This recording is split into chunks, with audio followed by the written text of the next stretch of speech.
गांव में सोहन का एक आलू कचौड़ी का ठेला था, लेकिन गांव में उसे कुछ खास कमाई नहीं हो पाती थी, जिस कारण उसने शहर में जाकर आलू कचौड़ी का ठेला लगाने का फैसला किया।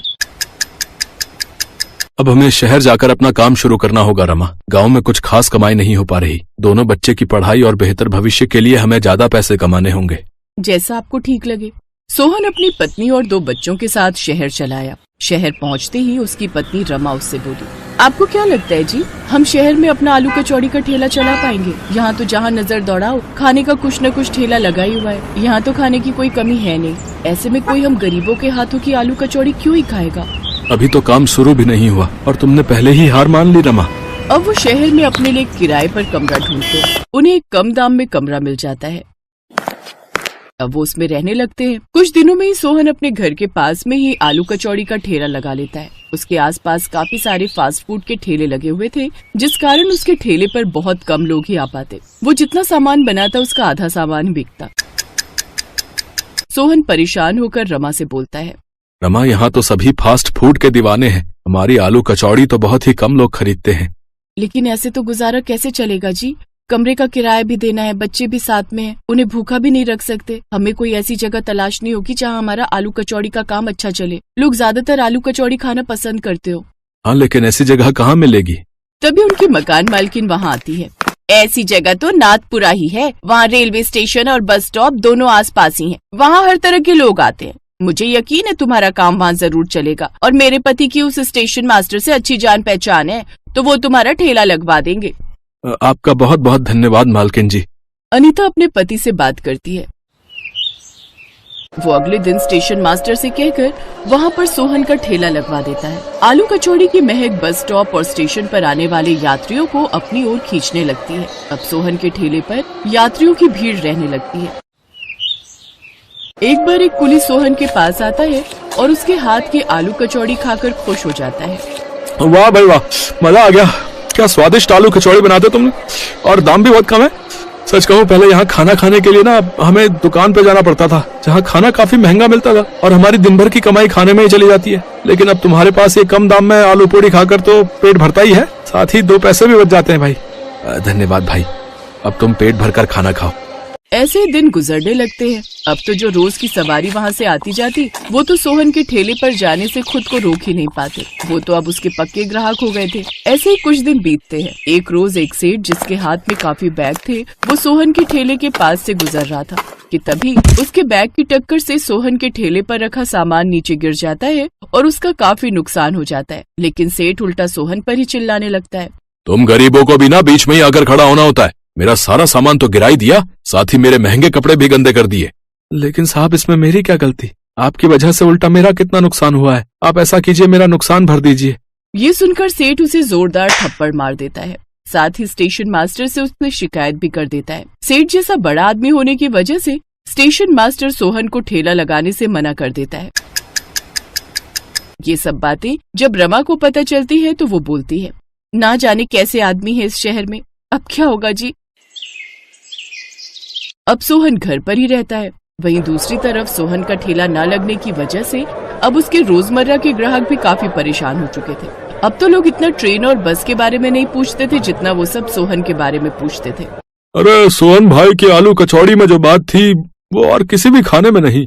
सच में उनकी आलू कचौड़ी की बहुत याद आती है। उनकी बात पीछे खड़ा बिरजू नाम का वही कुली सुन रहा था जो अक्सर सोहन के ठेले पर आता था। वो सीधा स्टेशन मास्टर के पास जाता है।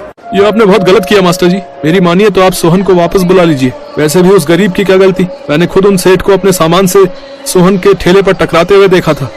उसकी बात मानकर अब वो सोहन को वापस बुला लेते हैं। तुम्हारा बहुत बहुत धन्यवाद बिरजू भाई। अब अगले दिन से सोहन फिर से ठेला लगाने लगता है। उसके पास फिर से ग्राहक आने लगते हैं। सोहन को देखकर सब ग्राहक बहुत खुश थे। कुछ दिन ऐसे ही बीतते हैं। एक रोज जब वो सेठ वहाँ से गुजर रहा था तो उसके हाथ में एक बैग था जिसमें काफी सारे रुपए थे। पीछे से 2 गुंडे आए और सेठ से वो बैग छीनकर भागने लगे। पकड़ो पकड़ो पकड़ो पकड़ो। ये देखकर सोहन ने वहीं रखा अपना बर्तन उठाया और उन दोनों की पिटाई करने लगा और उनसे बैग छीनने लगा। तभी उनमें से एक गुंडे ने सोहन पर चाकू से वार कर दिया। ये देख उसके ग्राहक गुस्सा हो गए और उन सब ने मिलकर उन गुंडों की धुनाई कर दी। सेठ सोहन को जल्दी से अस्पताल लेकर गया, जहाँ उसकी जान बच गई। मैंने तुम्हारे साथ कितना गलत किया। उस रोज तुम्हारी गलती नहीं थी, लेकिन फिर भी तुमने आज मेरे लिए अपनी जान की बाजी लगा दी। कोई बात नहीं साहब, पैसा कितनी मेहनत से कमाया जाता है ये बात मैं अच्छे से जानता हूँ, और इंसानियत की खातिर आपकी मदद करना मेरा फर्ज था। आपकी जगह कोई और होता तो तब भी मैं ऐसा ही करता। सोहन, सच में तुम भले इंसान हो और ऐसे इंसान की मदद मैं भी करना चाहूंगा। अब सेठ सोहन के लिए एक बड़ी सी दुकान खुलवा देता है, जिससे उसके पास और भी ग्राहक आने लगते हैं। अब सोहन खूब पैसे कमाने लगता है और साल भर के अंदर ही वो खुद का घर ले लेता है और अपने परिवार के साथ खुशी खुशी रहने लगता है।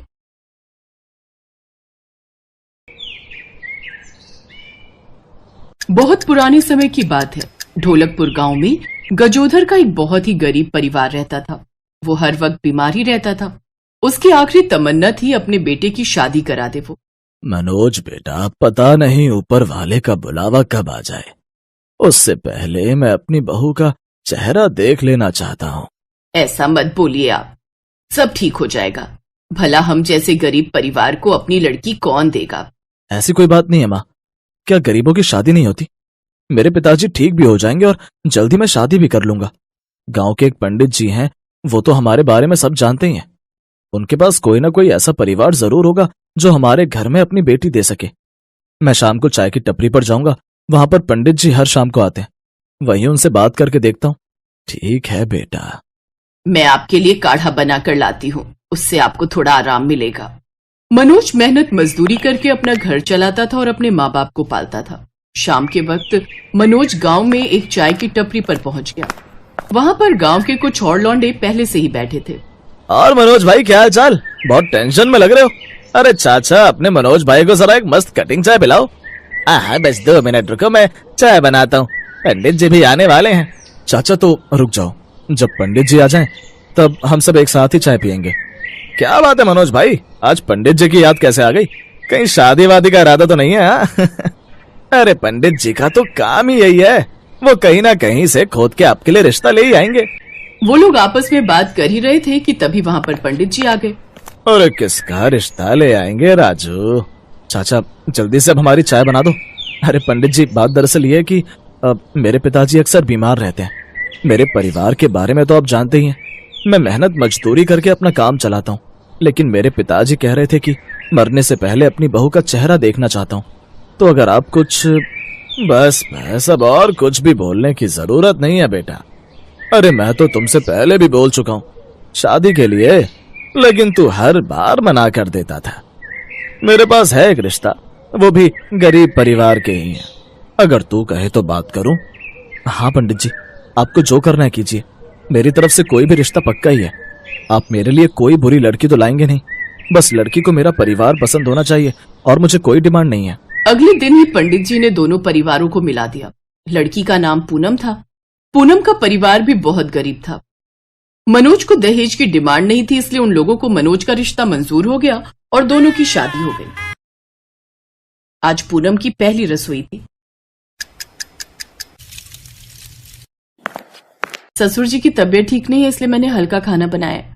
मुझे कढ़ी चावल बनाना बहुत अच्छा आता है। आप लोग खाकर बताइए कैसा बना है। सभी ने पूनम के हाथ के बने कढ़ी चावल खाए और सभी को बहुत पसंद आए। ऐसे ही दिन बीतते गए, लेकिन पूनम के ससुर की तबीयत और भी ज्यादा खराब हो गई। सारे पैसे जो बचे थे सब उनके इलाज में चले गए। पूनम, कभी कभी मुझे कष्ट होता है कि मैंने तुमसे शादी करके तुम्हारी जिंदगी भी बर्बाद कर दी। मेरे पास कोई काम भी नहीं बचा और इस बार की फसल भी नष्ट हो गई। जो पैसे बचे थे वो पिताजी के इलाज में चले गए। अब खाने को भी कुछ नहीं बचा। क्या बनाओगी तुम? आप खुद को दोष देना बंद कर दीजिए। मैं भी एक गरीब परिवार की हूँ। मैंने भी बहुत बुरे बुरे दिन देखे हैं। अभी हमारे किचन में चावल और अरहर की दाल बची हुई है। मैं दाल को पीसकर उसका बेसन बना देती हूँ।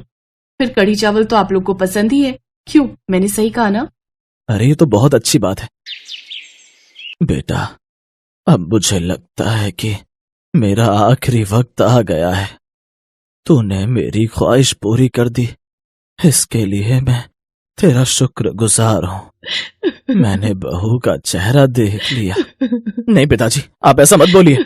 आपकी ख्वाहिश तो पूरी होगी, लेकिन मेरी भी एक ख्वाहिश थी कि मैं ये घर अच्छा खासा बनवा सकूं और आपको इस गरीबी से बाहर निकाल सकूं।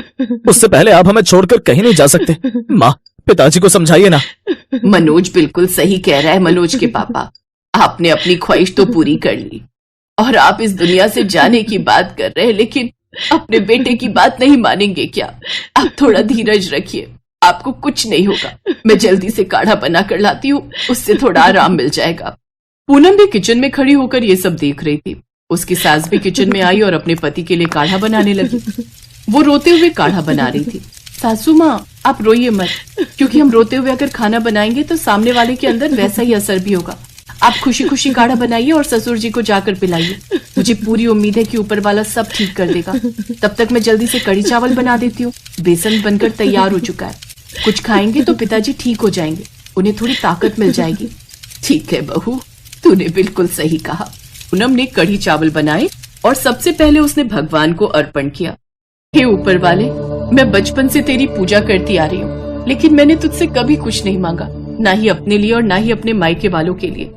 लेकिन मैं पहली बार अपने ससुराल वालों के लिए कुछ मांग रही हूँ। हमारी गरीबी खत्म कर दीजिए और सबसे पहले तो पिताजी को पूरी तरह से सही कर दीजिए, ताकि मनोज जी अपना सपना पूरा कर पाए। जैसे ही पूनम ने कढ़ी और चावल भगवान को अर्पण किया, वैसे ही कढ़ी से आवाज आने लगी। मैं तुम्हारी प्रार्थना और तुम्हारे प्रेम से बहुत खुश हूँ। अब ये कढ़ी चावल कोई साधारण कढ़ी चावल नहीं रहे, बल्कि भगवान के आशीर्वाद से जादुई कढ़ी चावल बन चुके हैं। जितने भी लोग ये कढ़ी चावल खाएंगे, वो लोग पूरी तरीके से स्वस्थ हो जाएंगे। और उसके बाद अंत में थोड़ा सा कढ़ी बचा लेना और पूरे घर में छिड़क देना। उसके बाद कढ़ी की हर एक बूंद सोने में बदल जाएगी, जिससे तुम सबकी गरीबी खत्म हो जाएगी। लेकिन उसके बाद मेहनत करना कभी बंद मत करना। ऐसा अपने पति को भी बता देना। क्या ये सब कुछ सच है? क्या सच में परमात्मा ने मुझे आशीर्वाद दिया है? अब उस कढ़ी चावल से आवाज आनी बंद हो गई। पूनम भगवान को पुकारती रही, लेकिन अब भगवान ने उसे कोई जवाब नहीं दिया। फिर पायल ने तुरंत ही मनोज को बुलाया और उसे सारी बात बताई। पूनम, हो सकता है भगवान तुम्हारी भक्ति से खुश हो गए हो और तुम्हें आशीर्वाद के रूप में ये जादुई कढ़ी चावल दिए हो। सबसे पहले पिताजी को एक कढ़ी चावल खिलाते हैं, हो सकता है ऊपर वाले का आशीर्वाद सच साबित हो जाए। आपने बिल्कुल सही कहा। मनोज ने अपने हाथों से अपने पिता को वो जादुई कढ़ी चावल खिलाए। गजोधर ने जैसे ही वो जादुई कढ़ी चावल खाए, वैसे ही उसके शरीर में एक ऊर्जा दौड़ गई। वो पूरी तरीके से ठीक हो गए, यहाँ तक कि गजोधर अपने बिस्तर से उठकर इधर उधर टहलने भी लगा। सब लोग ये देखकर हैरान रह गए। मनोज बेटा, अब मैं पूरी तरीके से ठीक हो चुका हूँ। मैं अपने आप को बहुत स्वस्थ महसूस कर रहा हूँ। मुझे लगता है भगवान ने सच में हमारे लिए साधारण कढ़ी चावल को जादुई कढ़ी चावल बना दिया है। अब मैं जल्दी से ये सारी कढ़ी घर में इधर उधर छिड़क देती हूँ। हाँ, जल्दी करो पूनम। पूनम ने सारा कढ़ी चावल घर में चारों तरफ छिड़क दिया, जिससे जहाँ जहाँ पर कढ़ी की बूंद गिरी, वहां पर सोना बनता चला गया। सब लोग बहुत हैरान हुए और खुश भी। अरे बहू, ये चमत्कार कैसे हुआ? मनोज ने सब कुछ अपने माता पिता को बता दिया। उसके बाद मनोज ने सारा सोना इकट्ठा किया, उसे बेचकर अपना एक घर बनवाया। सोने का कुछ हिस्सा बचाकर उसने भगवान की सोने की ही मूर्ति बना दी। पूनम, आज मुझे पता चल गया कि अगर सच्ची श्रद्धा और भक्ति से ऊपर वाले की प्रार्थना करो तो वो जरूर सुन लेता है और कोई ना कोई चमत्कार जरूर करता है। ये सारा कमाल तुम्हारी जादुई कढ़ी और चावल का है। आज हमारी गरीबी खत्म हो गई और ससुर जी भी पूरी तरह से ठीक हो गए।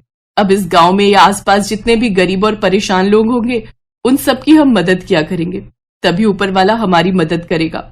बहू, हम धन्य हो गए तुझे पाकर।